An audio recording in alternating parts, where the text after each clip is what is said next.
What's up? It's Austin Rutherford. It's about 7 a.m. We're on the way up to Orlando, Florida. We're getting ready to go out there and speak at an event. There'll be 400 or 500 people there, so very much looking forward to it. But I want to show you kind of what a day in the life looks like. So come with me and we can get rolling. Make some noise for my brother, Austin Rutherford.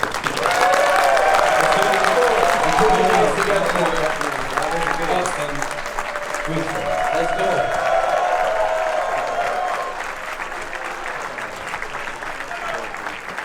What's up, what's up, what's up? We're talking about money today. I love this stuff. My name's Austin Rutherford. I was born and raised in Columbus, Ohio. I ended up buying my first rental property at the age of 20 years old, and then flipped my first house at the age of 22 years old. The thing with that first flip is I needed $250,000 to fund that deal, and I had like $1,000 to my name at that point. So I bought it when I was 21, and I had to go out there and raise $244,000 to fund that deal. At the age of 21, never being in real estate, never being in construction, and never owning a business, I didn't think I'd be able to raise $250,000 to fund it.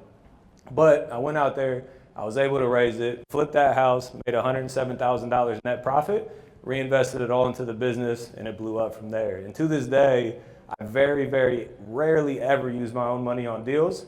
Been able to flip hundreds of houses, raise $20 million in private money, and I own about 60 rental properties using the Burr method, which again, none of my own money. So on this deal right here, I bought it for $149,500. I paid $20,000 assignment fee to a wholesaler. I sold it for $250 and made $60,000 in profit, and the rehab was only $10,000. Rental properties, we all talk about passive residual income, right? This is an 8-unit apartment building. I bought it for $320,000. $255,000 in rehab, so $575,000. I raised all of the money from a private money lender, none of my money, plus soft costs, so plus like interest and closing costs. So I was all in for $615,000 into this thing, and it rented out for $7,200 a month. The beautiful thing, when it appraises at more money than I had it for, so it appraises $775,000, which means that the bank, when I refinanced the property, gave me $620,000 for refinancing the property. So I took that $620,000, I paid off my lender and all my costs of $615,000. So I put $5,000 into my pocket, and I own the rental property, and I make $2,500 a month in cash flow. So I literally got a free 8-unit apartment building. I have 60 of these with none of my own money. So, you know, we need money to do this business. Again, when I was 21 years old, I felt like I was asking everybody in my life to believe in me and do me a favor by lending me money. So I called my parents, I called my relatives, I called everybody. And I ended up calling a lady that I met a year earlier at an event just like this. We were just out networking. She's like, yeah, I just quit my job. I got a self-directed IRA. I'm gonna get started investing into real estate. And yeah, so a year later, we exchanged contact information, never talked after that. A year later, I got this deal. It was a $74,000 purchase and a $170,000 rehab. And I was like, man, I can assign this for $20,000, or I can raise the money and make $100,000. I'm trying to raise the money. So I called everybody I could. And I called this lady. I was like, hey, have you done any deals? No, I'm still looking to get started. It's like, perfect. I got this opportunity. Is it something you're interested in? And thankfully, she ended up funding the deal. It changed the game for me is when I stopped asking people and started giving somebody an opportunity of a lifetime to invest with me. And that's what everybody in here has to understand. You're not asking people for money. You're truly giving someone an opportunity to change their lives. So go from asking people for a favor to giving somebody an opportunity of a lifetime, and these conversations will be way different, I promise. So that's what is private money lending. So if I'm trying to raise money from somebody and they ask me, what do? I say, actually, I'm a real estate developer, and I teach other people how to invest their money into real estate and potentially earn double-digit returns. Well, how do you do that? Now you got them hooked. Versus like, oh, I'm in real estate. Then they turn around and walk away and talk to their friends. So start practicing. Literally stand in front of the mirror. I've been there before. I've done this. Stand in front of the mirror and practice that response. Next question. Well, what documents? What contracts do you use? So the documents that we give our private money lenders is a promissory note. So it's a promise from my business to pay them back, called $100,000 plus 10% in interest. It's a business guarantee and a personal guarantee. Secondly, they get a mortgage on the property, a first, second, third, fourth mortgage, however you want to structure it. So they get a mortgage on the property, just like a bank. So when you buy a house from whoever and you get a bank to fund it, they have a mortgage on the property. So they're literally taking the position of a bank. So promissory note, mortgage, hazard insurance policy. So if the house burns down, they get paid out. If the house floods, they get paid out. If anything happens to the house, they get paid out. And then you have a title insurance policy. So those are the documents that you have to have in place to make sure that the lender is comfortable with actually lending you money. So when purchasing a property, like, does the lender write me a check? Do they send me a wire? Like, how do I actually get the money to buy the property? So we're gonna break this down to you. So title company or attorney, whichever state you are, that's how deals close. At closing, once you get somebody interested, you send whoever, the note and the mortgage has to be at the title company, because at closing, you'll sign those. And then the lender wires their money to the title company. And then the title company has you sign all the documents and the seller sign all their documents, and then disperses the money.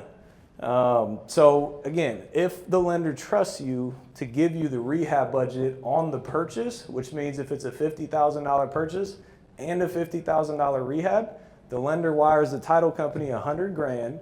There's probably like $2,000 in closing costs. So the title company pays the seller 50 grand.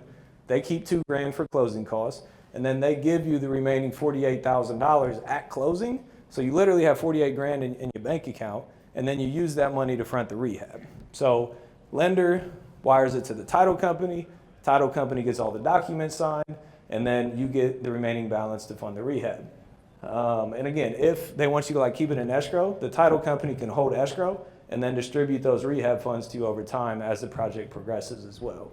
And then they'll do the title insurance, and then you got to provide a hazard insurance policy as well. So that's how the money comes into deals. So the title company will do the title work. They'll pull it up and they'll see that there's a mortgage on the property. So they'll reach out to the lender to get a payoff on the property.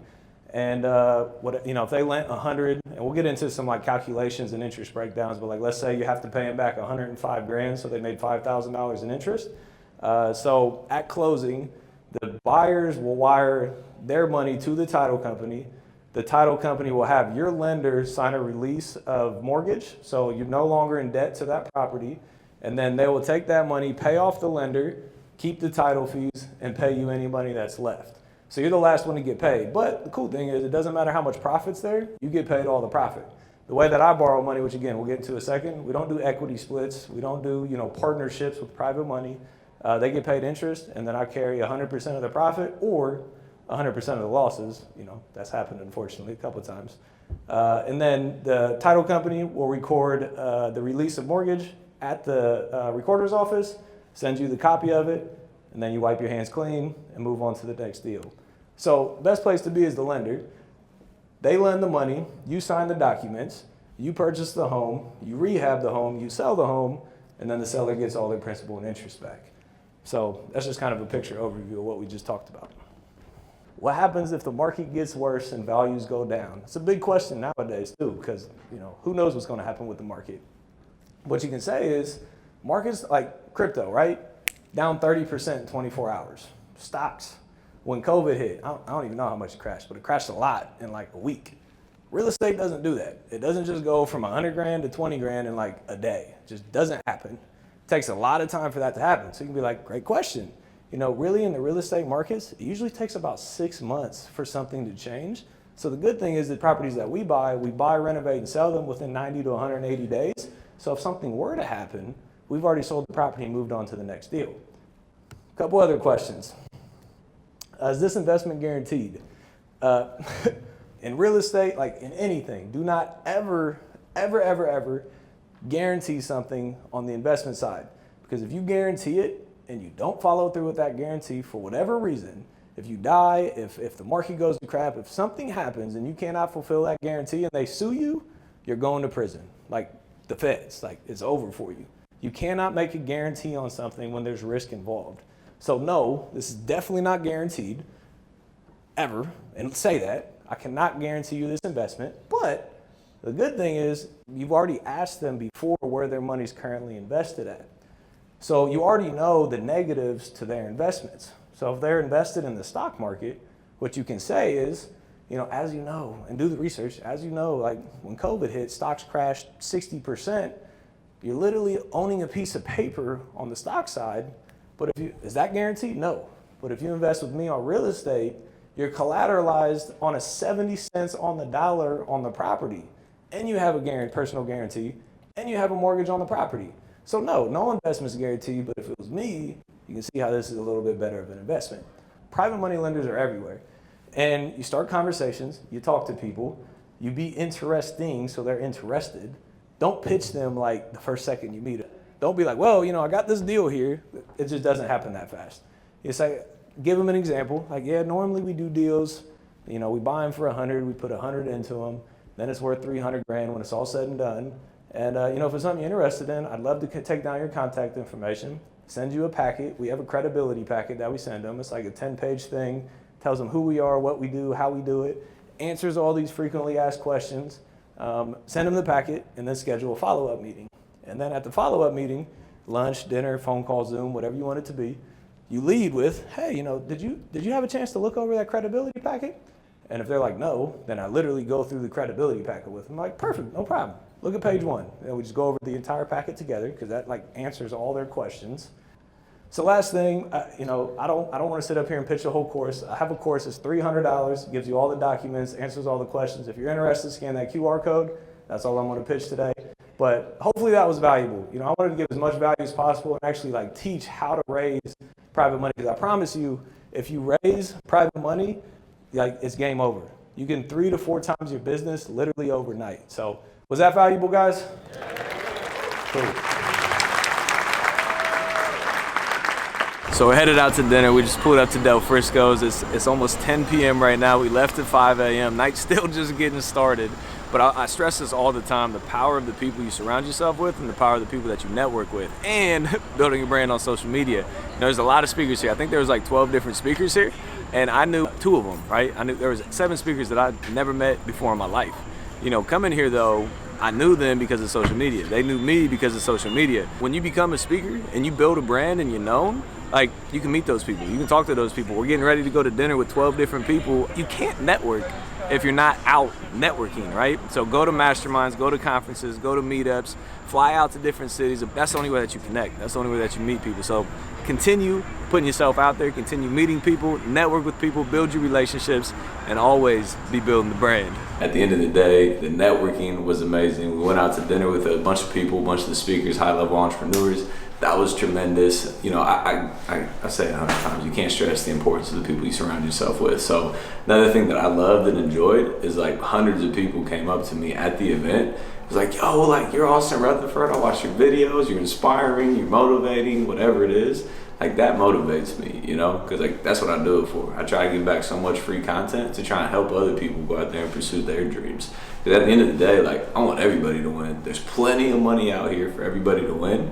A lot of people try and keep to themselves everything. I looked at myself in the mirror about a year ago, maybe a few months ago, and I was like, man, just give everything, right? People always ask me, why do you give everything? Why do you give free game away? I'm like, why not? You know what I mean?